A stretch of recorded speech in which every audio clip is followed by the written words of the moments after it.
قد كفاني علم ربي من سؤالي واختياري، فدعائي وابتهالي شاهد لي بافتقاري. قد كفاني علم ربي من سؤالي واختياري، فدعائي وابتهالي شاهد لي بافتقاري.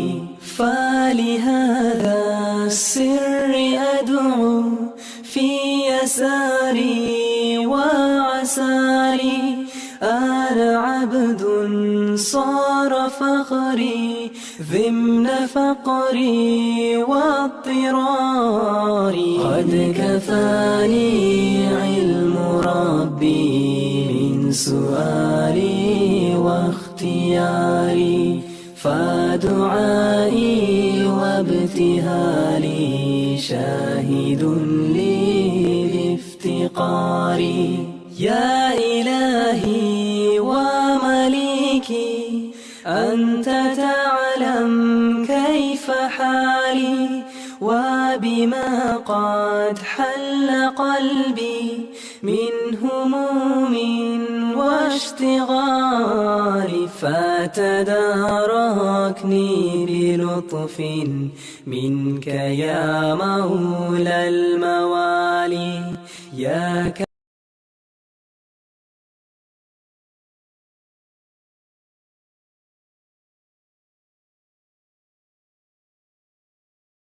والصلاة والسلام على رسول الله الأمين نبينا محمد وعلى آله وأصحابه ومن سار على نهجه واستنى بسنته إلى يوم الدين. اللهم إنا نسألك علما نافعا ورزقا طيبا وعملا متقبلا. اللهم إنا نعوذ بك من العجز والكسل ومن الجبن والبخل ومن غلبة الدين وقهر الرجال. اللهم حبب إلينا الإيمان والشهادة في سبيلك وزينهما في قلوبنا، وكره إلينا الكفر والفسوق والعصيان واجعلنا من الراشدين، وكره إلينا الوهن. أيها الأحباء،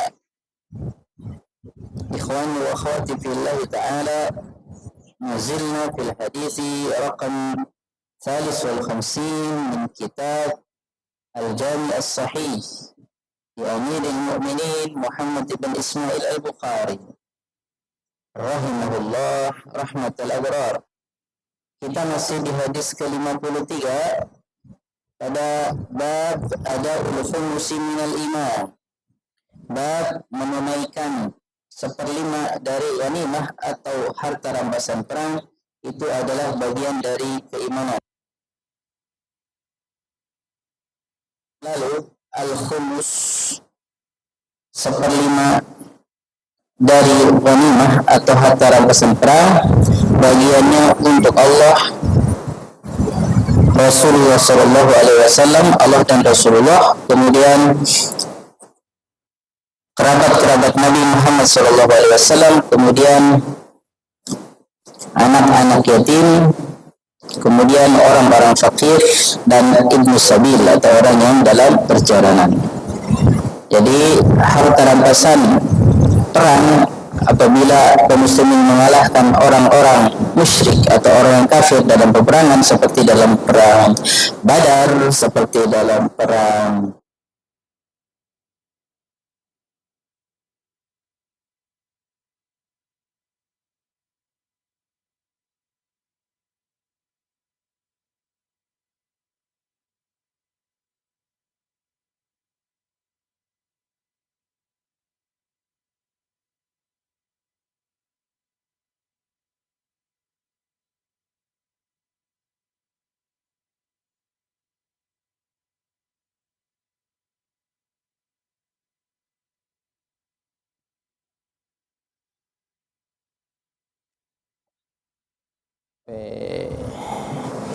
hafal ya. Abdul Manaf punya anak 4, laki-laki semua.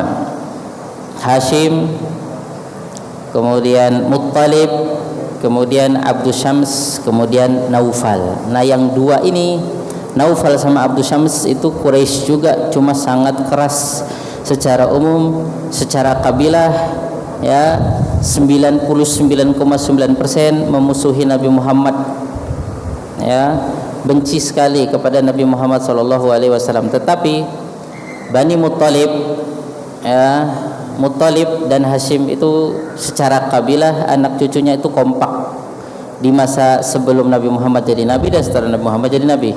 Bahkan ketika Nabi Muhammad diboikot, yang ikut diboikot Bani Muttalib, jadi Bani Hashim sama Bani Muttalib. Padahal Bani Muttalib ya banyak juga belum beriman. Nah, seperti itu. Jadi Rasulullah SAW mengatakan Bani Hashim dan Bani Muttalib lam yaftariqa, belum berpisah, maksudnya tetap akrab, itu dua saudara ya di jahiliyah dan Islam. Makanya itu termasuk dalam kerabat Nabi Muhammad SAW atau ahli bait Nabi SAW yang berhak mendapatkan ghanimah ya dari harta rampasan perang kalau umat Islam kalah. Jadi seperlimanya dibagi-bagi lagi ke Rasulullah, kerabat, yatim, kemudian fakir, miskin, dan ibnu sabil. Jadi seperlima berarti 4%, jadi 20. Kan itu 80% atau 4/5-nya untuk mujahidin ya. Nah, jadi 4/5-nya untuk orang-orang yang jihad fi sabilillah. Nah, dan itu harus ditunaikan. Jangan sampai ketika negara Islam ya memiliki sumber pendanaan atau kekayaan atau pemasukan kekayaan negara dari ghanimah tetapi tidak diperuntukkan untuk itu. Nah, jangan sampai tidak seperti itu. Berarti kafir kalau enggak diperuntukkan untuk yang disebutkan dalam surat Al-Anfal tadi. Enggak kafir, tapi imannya tidak sempurna. Seperti itu. Kenapa? Karena mengkhususkan 1/5 dari ghanimah, harta rampasan perang ya, kalau umat Islam menang melawan orang-orang yang musuh Islam, itu perintah Allah. Kalau ditaati imannya berarti bagus. Kalau enggak ditaati berarti imannya tipis. Selama masih mengakui itu syariat ya, itu masih oke-oke saja. Cuma memang nanti ada beberapa istihad ya, karena perkembangan baru ya, perlu penyesuaian ya. Kayak di zaman Nabi kan 1/5 1/5 nanti dari 1/5-nya kepada Nabi udah nggak ada, kemana itu. Nah, kalau di zaman Abu Bakar ya, jadi ketika Nabi udah nggak ada, itu dikelola oleh khalifah atau raja atau yang setara dengan itu, yang bagiannya Nabi diperuntukkan untuk kemaslahatan umat Islam ya, kemaslahatan umat Islam yang jatahnya Nabi, karena Nabi sudah nggak ada, Nabi sudah meninggal. Jadi waliul amr atau pemimpin itu yang mengatur ya, ketika masuk ini jatah Nabi berarti diperuntukkan untuk kepentingan masolih al-muslimin, seperti itu. Nah, jadi hal ini termasuk dari iman berdasarkan hadis yang sudah kita baca. Hadis Ibnu Abbas ya, sesungguhnya datang utusan Abdul Qais kepada Nabi Muhammad SAW. Kemudian Nabi Muhammad menyambut, manil qaumu, siapa gerangan tamu itu, kaum itu dari mana, utusan itu dari mana, rombongan itu dari mana. Qalu Rabi'ah, ya wahai Rasulullah, kita dari qabilah Rabi'ah.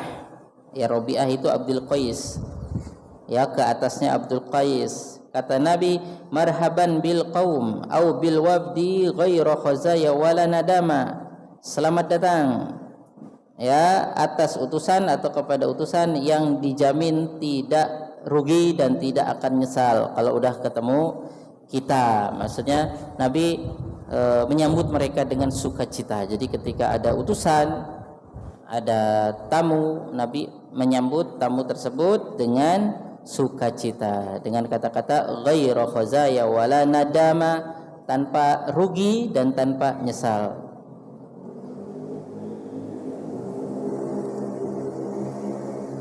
Faqalu ya Rasulullah, kemudian mereka berkata, wahai Rasulullah, inna la nastati'u an na'tika illa fi syahril haram. Wahai Rasulullah, kita itu dari kampung kita, ya, kampung Rabi'ah, ya, di daerah Kufah, tentunya arah Kufah ke Madinah, gak bisa datang ke Madinah kecuali di bulan-bulan haram, dan sudah kita jelaskan, ya, karena di bulan-bulan haram orang-orang Arab secara umum itu, secara umum ya, nanti ada yang melanggar juga, secara umum kalau di bulan haram, ya, Rajab bulan haram, ya, kalau berurutan apa, Dzulqa'dah, Dzulhijjah, Muharram, 3, satunya misah, Rajab. Nah itu di bulan-bulan haram itu orang Arab masih sangat memuliakan bulan-bulan haram tersebut, karena ajaran atau peninggalan ajaran Nabi Ibrahim alaihissalam, yang mana kalau di bulan haram dilarang melakukan kezaliman, termasuk merampok, termasuk membunuh, termasuk memutilasi, dimasukkan koper atau enggak dimasukkan koper, ada enggak koper zaman dulu, ya, intinya jangan berbuat kezaliman, alias dosanya lebih gede. Bukan berarti kalau di bulan Ramadan atau di bulan Syawal enggak boleh berbuat zalim, tetap juga enggak boleh, cuma dosanya enggak segede kalau di bulan haram. Dan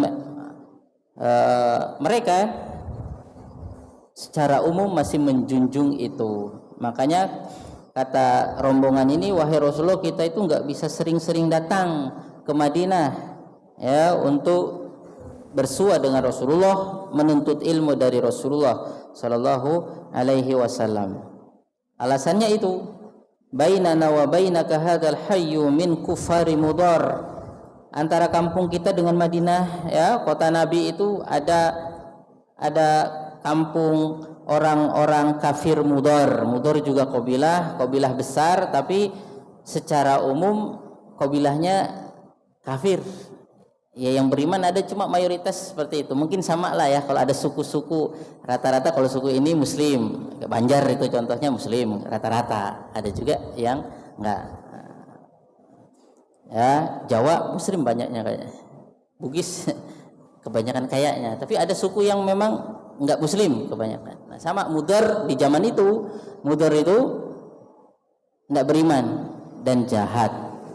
Nah, jadi setiap orang lewat pokoknya ditangkap, diambil ontanya, udah dibunuh biasa aja. Namanya orang jahat, ya, tega, ya. Tapi kalau bulan haram enggak diapa-apain, silakan lewat, nah, monggo. Bahkan mungkin suruh mampir pinara, mampir sebentar. Kita enggak akan rampok kamu karena bulan haram. Pokoknya bulan haram aman, ya. Bagus juga begitu. Nah, itu ajaran Allah kepada Nabi Ibrahim, kepada Nabi Muhammad tentang bulan-bulan haram itu. Ya, akhirnya bisanya datangnya di bulan haram saja, jadi terbatas.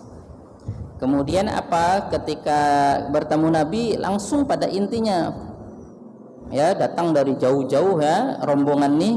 Famur Nabi amrin faslin nukhbiru bihi man wara'ana.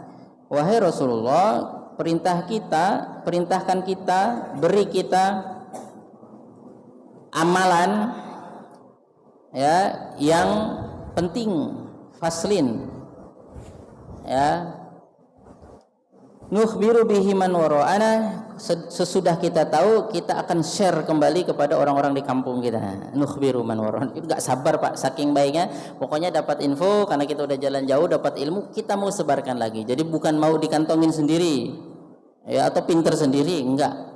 Sampai kata-katanya begitu, saking semangatnya. Ya Rasulullah, kasih kita amalan, kasih kita petunjuk, titah-titah ajaran Islam, ilmu, terus kita nanti share. Nah, kita nanti akan bagikan, nukhbiru bihi man wara'ana. ya, kita kabarkan kepada orang-orang yang nggak bisa datang. Nah, dengan itu tersebarlah Islam atau ajaran Islam. Kemudian apa? Wa nadkhulu bihil jannah, dibawa-bawa surga ya. Wa nadkhulu bil jannah, dan kita masuk surga kalau kita ngamalin itu. Nah, itu inti. Jadi datang jauh-jauh ingin wasiat dari Nabi, ingin dapat ilmu dari Nabi, terus kalau diamalin kita masuk surga. Terus kita akan sebarkan kembali. Luar biasa. Ya, diklat. Ya, diklatnya bukan cuma diklat latihan-latihan seminar duniawi saja. Ya, tapi betul-betul ada manfaatnya jelas untuk diri mereka dan untuk masyarakat mereka tentang agama ini. Nah, itu dulu semangat para sahabat seperti itu. Kemudian mereka juga bertanya tentang minuman. Wasa'aluhu anil asyribah. Ya, mereka juga bertanya tentang minum-minuman asyribah. Kemudian Nabi mengatakan fa'amarahum bi arba' wa nahahum an arba'. Ya, dalam kunjungan atau lawatan itu kepada Nabi, Nabi berpesan 4 perkara agar dilaksanakan, agar diperhatikan, dan 4 perkara yang lain agar dijauhi, jangan dilakukan. Apa itu? Amarahum bil iman billahi wahdah. Nabi memerintahkan agar manusia beriman kepada Allah semata. Beriman kepada Allah semata. Maksudnya apa? Beriman kepada Allah semata, mentauhidkan Allah Subhanahu wa ta'ala. Jadi beriman Allah itu ada, Allah itu Maha Pencipta, Allah itu Maha Penguasa, Allah itu yang menciptakan, Allah yang beri rezeki, Allah penguasa alam semesta, Allah mentakdirkan semua. Plus kalau memang Allah yang menciptakan, Allah yang menghidupkan, Allah yang mentakdirkan, kita harus hanya beribadah kepada Allah Subhanahu wa ta'ala. Itu al-iman billahi wahdah. Intinya la ilaha illallah wahdahu la syarikalah, itu intinya. Tidak ada sesembahan yang berhak disembah ya kecuali Allah, dan tidak ada sekutu bagi Allah. Itu intinya. Jangan sampai berdoa kepada Allah tapi melakukan ibadah kepada selain Allah juga. Itu namanya syirik. Ya. Si A potong kerbau ya, niatnya untuk supaya kan dia mau buat jembatan atau proyek jembatan besar, akhirnya potong kerbau di situ.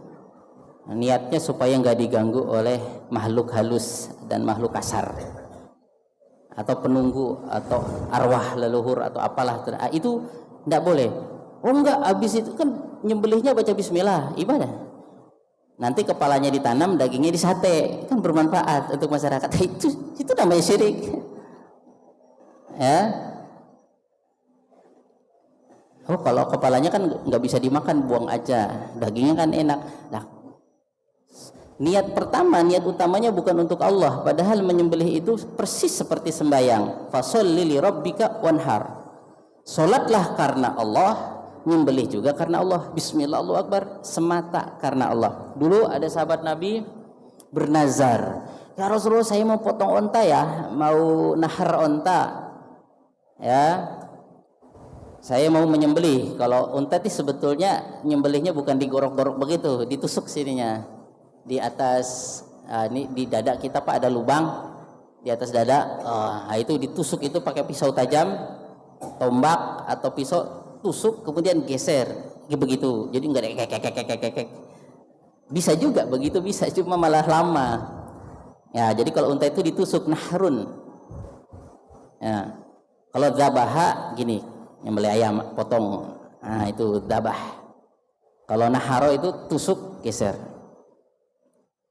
Ya Rasulullah, saya mau bernazar nih, mau potong unta, udahlah pakai bahasa sembelih aja ya. Di daerah Buana, nama tempat Pak. Kata Rasulullah, di situ ada tempat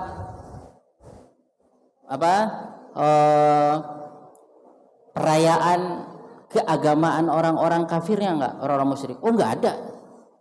Ya enggak apa-apa. Nah, jadi sekedar nyembelihnya, tapi di tempat yang itu tempatnya mereka itu dikhawatirkan. Rasulullah ngelarang kalau di situ ada tempatnya, memang tempatnya dulu orang musyrik sering nyembeli di situ. Rasulullah larang, tapi nggak ada, kita ya saya mau di situ aja, nadar saya di situ, nggak ada apa-apa, nggak takut sama jin, nggak setan, nggak apa-apa kalau begitu, monggo mau nyembelih di mana aja. Pernah saya ceritakan ya, jadi ada dukun, aduh tersinggung yang dukun ya, apa itu nyembelih kambing di WC pas maghrib untuk memuluskan rencananya. Jadi kan harus ada tumbalnya Pak ya, harus ada tumbalnya. Jadi kambingnya ditaruh di mobil terus masuk WC mau disembelih, karena WC itu tempatnya setan, kemudian maghrib itu tempat setan. Ketika matahari terbenam, kata Rasulullah, setan memang lagi berkeliaran. Makanya kata Nabi, kufu subyanakum, anak-anak kalau udah maghrib jangan suruh kelayapan lari-lari begitu, ditahan kata Nabi kalau udah maghrib. Bukan Nabi takut ngajarin sama setan, bukan, itu ikhtiar, dan kita memang jaga anak-anak kita. Nah nanti namanya juga satu sisi yaitu ya, bisa dengan izin Allah Subhanahu wa taala ada kemudaratan yang ditimbulkan oleh setan. Jadi hilang manusianya itu. Bisa di zaman Umar Khattab pernah terjadi itu. Manusianya dicari-cari enggak ada. Nah, jadi memang alam sebelah itu ada. Nah, makanya kita diperintahkan pagi sore itu berlindung dari kejahatan jin. Ya, kejahatan manusia. Nah, jadi iman kepada Allah, ya, iman kepada Allah itu hanya kepada Allah Subhanahu wa taala beribadah. Tidak cukup meyakini Allah pencipta, Allah yang memberikan rezeki, atau kita bersaksi tidak ada Tuhan sembahan yang berhak disembah selain Allah, tapi kenyataannya kita nyembah selain Allah, itu namanya musyrik. Walaupun la ilaha sampai sobek mulutnya, kalau kita melakukan kesyirikan ya batal la ilaha illallahnya. Jadi jangan begini, oh enggak, kita kalau udah la ilaha illallah pasti masuk surga. Ya tunggu dulu, Anda melakukan pembatal enggak? Ya, kalau kita melakukan pembatal keislaman itu ya batal, walaupun kita la ilaha tiap hari, walaupun kita sholat. Makanya kata Allah Subhanahu wa taala kepada Nabi Muhammad, la in asyrakta la yahbatunna amaluka. Muhammad, kalau kamu syirik, Nabi Muhammad digituin, kalau kamu berbuat syirik, amalmu akan hilang semua. Ngeri. Nah, jadi jangan sampai enggak mungkin umat Islam musyrik. Bilang siapa? Ya, orang jelas-jelas depan mata ada orang murtad kok. Dulu pernah ngajar di Zaitun contohnya, Syarifuddin. Jelas banyak orang murtad, di zaman Nabi aja sudah ada. Ya. Jadi kita harus takut. Ya, khawatir. Nabi Ibrahim sejak khawatir ya agar kalau seandainya terjatuh ke dalam kemusyrikan. Jadi sekali lagi nanti boleh buka tafsir Ibnu Katsir, bahkan sebagian ahli tafsir itu menyatakan bahwa kaumnya Nabi Ibrahim yang buat patung serem-serem itu Pak, patung raksasa gede-gede yang sama Nabi Ibrahim dipecahin, kemudian kampaknya dikalungin dia paling raksasa, kata Nabi Ibrahim pas ditanya, kamu ya yang ngancurin? Bukan, tanya aja sama yang gede. Sebetulnya ya Nabi Ibrahim bohong nggak di sini Pak? Nah ini karena Allah izinkan di sini untuk dakwah, maksudnya supaya dia otaknya jalan gitu. Enggak, paling itu yang gede iri itu, yang saingannya itu, makanya dihancurin, digetakin satu-satu pakai kampak, pecah semua. Tanya sono, mana bisa?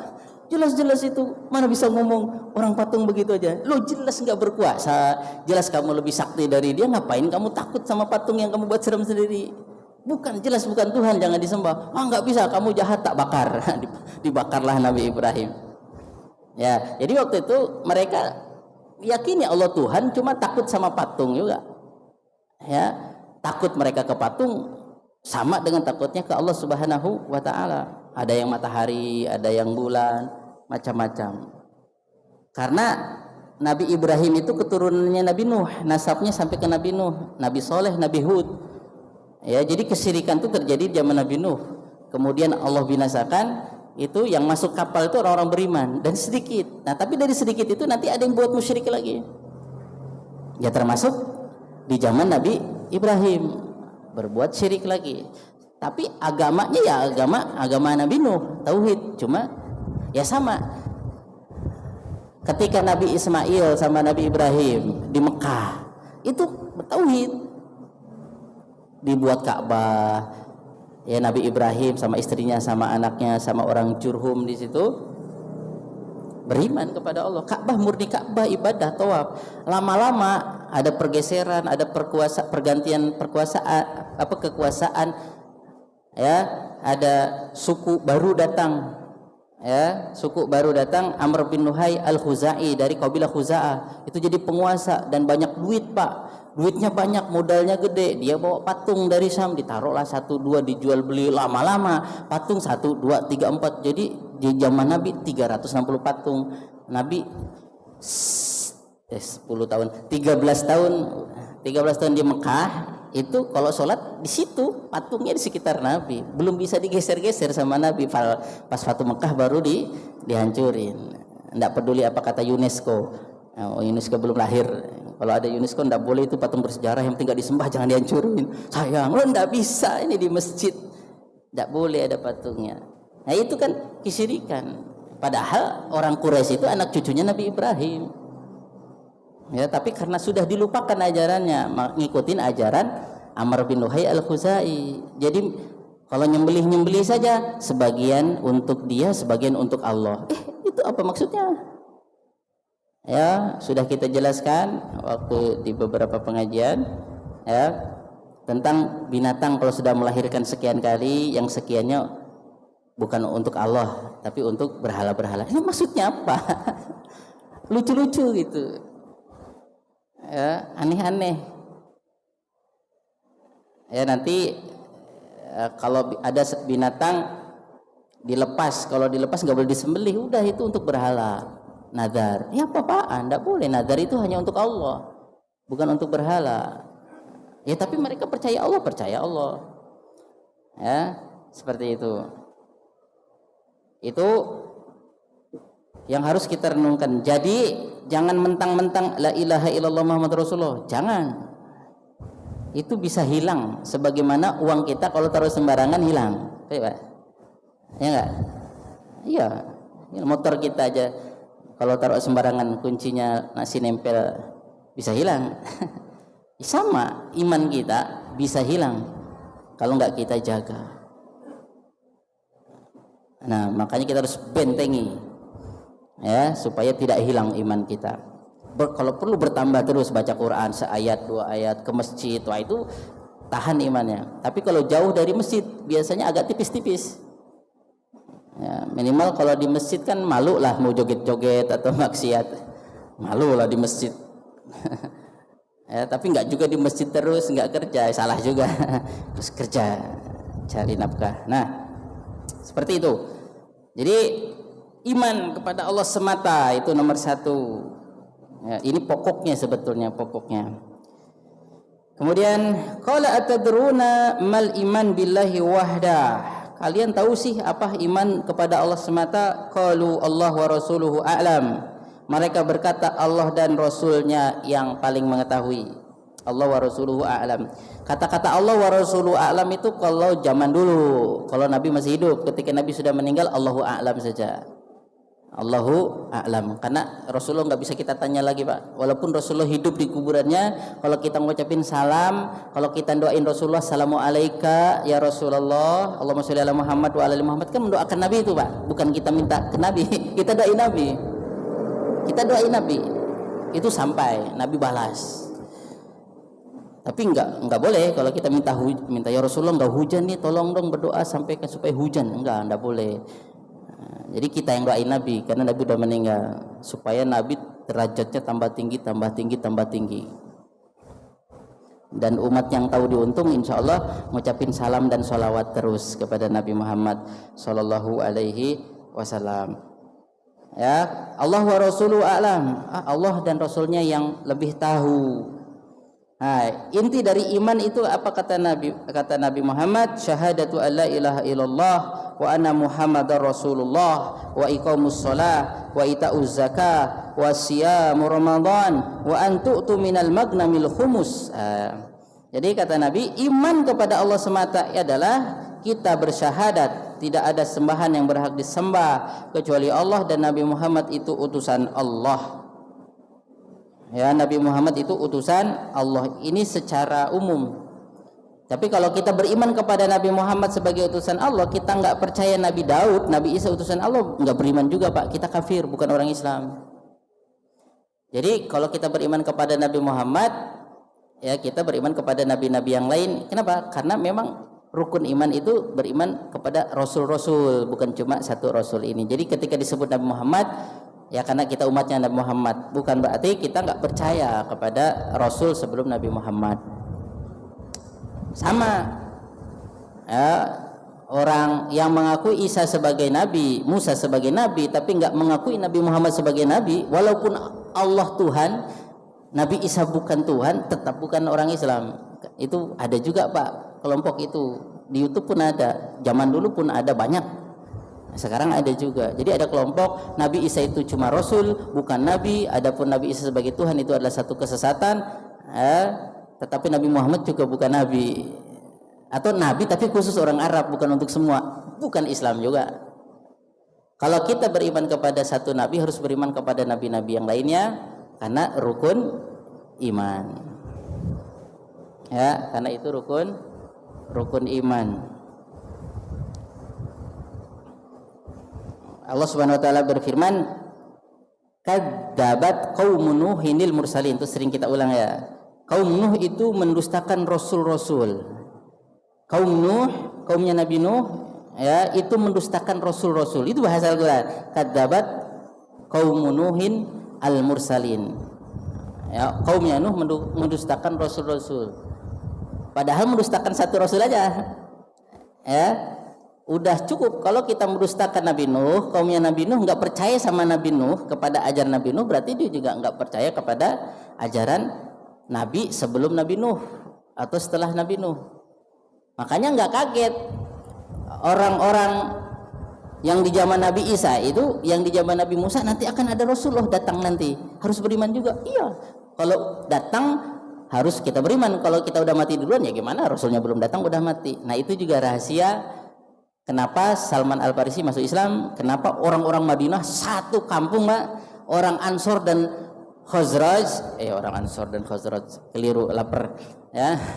Orang-orang Aus dan Khazraj, ya, satu kampung, satu Yasrib, beriman kepada Nabi secara umum Pak. Banyak juga sih yang nggak beriman, ada yang nggak beriman, percaya kepada Nabi Muhammad, ya karena itu ajaran Nabi Musa yang akan ada Rasul nanti harus beriman kalau datang. Makanya ditunggu-tunggu. Ciri-cirinya ini. Nah, begitu. Ciri-cirinya ini. Jadi harus beriman. Kalau kita semasa dan ketemu, ya harus menyatakan keimanan kita. Kalau udah kita mati duluan, ya seperti guru-gurunya Salman Al-Farisi yang berpesan kepada Salman Al-Farisi, ya, Nabi akhir zaman ciri-cirinya ini sudah mau datang, ini waktu diutusnya udah dekat, tapi dia mati duluan, Salman yang masih hidup. Nah, begitu. Jadi memang itu wasiat para nabi. Kalau memang nanti ada nabi yang mau datang, ya dikasih tahu seperti itu. Nah, itu sedikit faedah tentang itu. Kemudian iman kepada Allah semata itu, jadi intinya tidak berbuat syirik kepada Allah dan melaksanakan perintah Allah Subhanahu wa taala, mengimani Nabi Muhammad, ya, kemudian menegakkan sholat, bayar zakat, puasa Ramadan, dan memberi 1/5 dari harta rampasan untuk yang sudah kita jelaskan. Itu bagian dari kesempurnaan iman. Bagian dari kesempurnaan iman. Kalau pokoknya iman, la ilaha illallah Muhammadur Rasulullah, itu pokoknya. Ya, syahadat itu paling pokok. Nah, seperti kalau kita nggak bayar 1/5, ya, ada negara Islam perang sama orang yang musuh Islam, kalah mereka, 1/5-nya dimakan sendiri, nggak dikasihkan kepada anak yatim apa. Wah, anak yatim biar aja udah tambah mati aja, kita tambah kaya. Nah, seperti itu. Nah itu tapi kalau dia masih meyakini, oh kita berdosa ini 1/5 nggak disalurkan, kita beriman tapi kita ingin lebih kaya, anak yatim nggak usah lah, kita korupsi lagi aja. Nah itu berarti imannya tipis, imannya berkurang, bukan berarti kafir, seperti itu. Nah jadi termasuk puasa Ramadan. Kalau ada orang nggak puasa Ramadan, banyak juga nanti ada orang nggak sakit, nggak nukangnya pun nggak capek-capek banget, nggak puasa juga dia. Lihat dia nggak puasanya itu kenapa? Ya, kalau dia masih mengakui sebetulnya saya itu berdosa, nggak puasa, astagfirullahaladzim, masih ada imannya. Tapi imannya tipis karena dia nggak puasa. Tapi kalau mengatakan puasa Ramadan nggak wajib, nggak usah puasa, nah itu kafir karena apa? Menolak yang jelas dalam syariat Islam. Itu bahaya.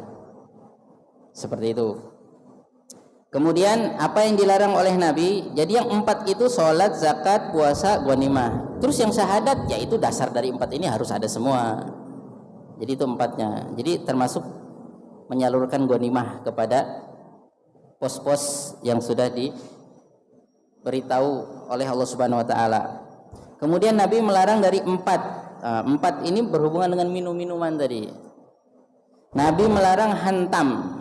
Hantam itu kendi itu yang dari tanah itu, nanti di situ diisi kurma atau anggur atau syair itu gandum supaya ngumpruk, atau nanti dipendem di tanah lebih itu jadi tuak, kita minum langsung fly, langsung enak gitu ya, jadi jagoan. Ya itu hantam. Jadi Rasul melarang hantam itu kendi ya, jarroh yang dari tanah itu, untuk kita taruh kurma, taruh air supaya jadi minuman yang memabukkan. Dan kita nggak boleh ngerendam kurma lebih dari 3 hari, karena biasanya kalau kelamaan mabuk. Seperti itu. Kayak tape kalau kelamaan juga jadi mabuk. Ya sama kurma seperti itu. Terus hari kurma yang dijual-jual itu gimana? Itu lebih dari 3 hari di toko-toko, di kulkas itu sari kurma. Ya, kayaknya itu ada bahan-bahannya apa segala gitu. Kayaknya nggak memabukkan ya. MUI juga udah turun tangan, ada halalnya. Ya, tapi kalau dulu kan sederhana Pak. Dulu itu buat tuak, dan udah kebiasaan orang Arab. Minum itu kebiasaan sana. Karena dingin Pak. Kalau musim dingin ya seperti kayak orang Eropa lah. Jadi minuman keras itu biasa Pak. Cowok, cewek biasa aja minum. Karena dingin, supaya katanya jadi penghangat. Ya tapi bahaya juga, kebanyakan bunuh orang, ya nabrak juga, bahaya loh minum minuman keras. Nah, ada yang mahal kan 30 juta satu botol. Ada merek apa itu? Ya, ada lebih lagi dari itu. Nah, buatan Jepang.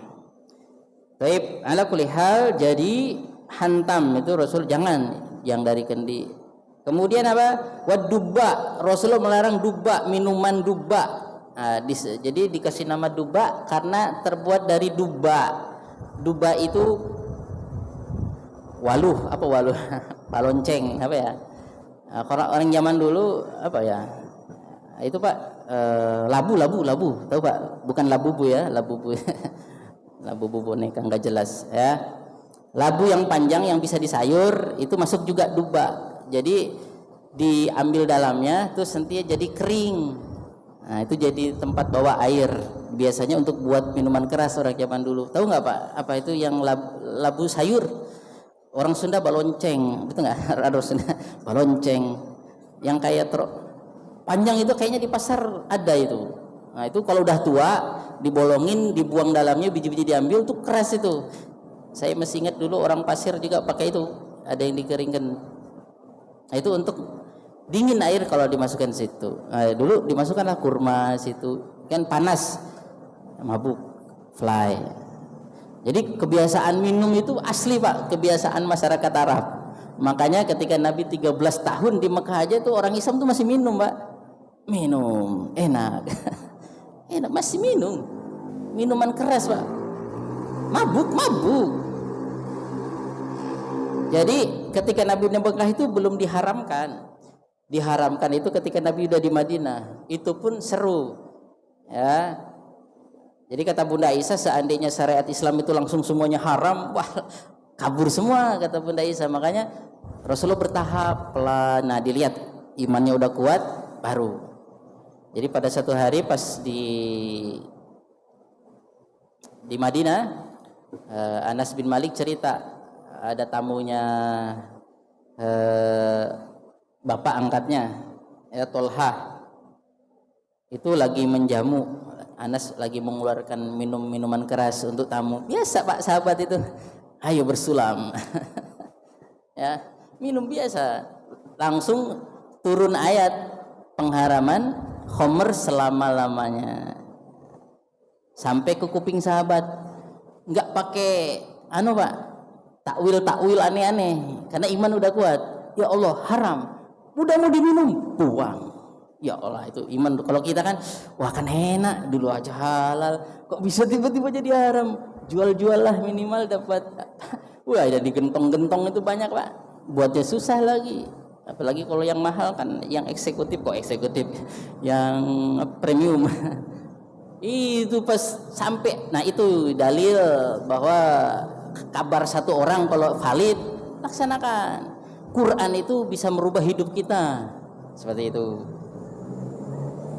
Nah, kalau iman udah kuat, ya langsung apa Pak? Dibuang. Bahkan menunjukkan mereka betul-betul as-sam'u wat ta'ah, betul-betul taat pada perintah Quran itu miras-miras itu Pak, Pak, disiram ke ganggang di jalan-jalan. Udah enggak lagi minum. Senengnya Nabi ngelihat umat begitu. Kalau sekarang enggak, lumayan dijual gelap-gelap. Yang penting bayar pajak. Ada pemasukan. Wah jangan Pak, haram. Mudah-mudahan gaji kita enggak dari yang itu Pak. Akan ada ya pajaknya ya? Ada.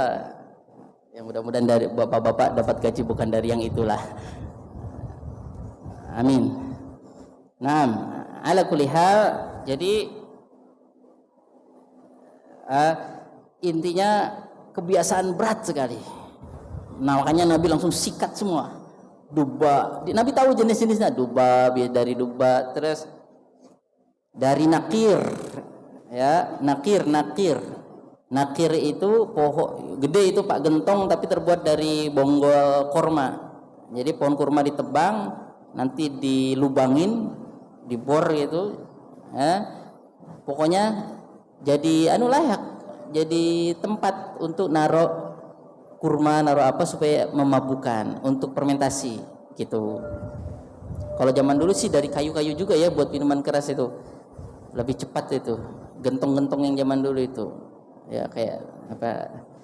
Nah jadi nakir itu tidak boleh.